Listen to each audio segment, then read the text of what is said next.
Mặc dù anh biết em chia tay cũng chỉ là vì đam mê phụ sự đam mê lợi danh em bỏ mặc anh. Quay về đây em cầm tay, em khóc trên đôi vai này, em nói em còn yêu anh như ngày xưa. Em đâu nghĩ rằng anh còn yêu em, không thấy là hết yêu em rồi. Lầm lỗi trong anh sẽ mãi là vết thương không lành. Em đi đến đâu tôi đi về, em tìm về nơi cho bình yên. Đi với những đôi mây theo anh như ngày đầu tiên gặp. Yêu thương ngày xưa vẫn còn tha thiết, nếu em chưa nhận biết sẽ có đâu phải tan biến.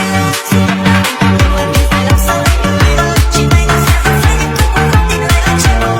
Từ tận cùng em đi học nhưng biết là anh em yêu em thật rồi. Tình yêu không biết sẽ được một ngày nào đấy.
Giá như em hôm nay không như là em.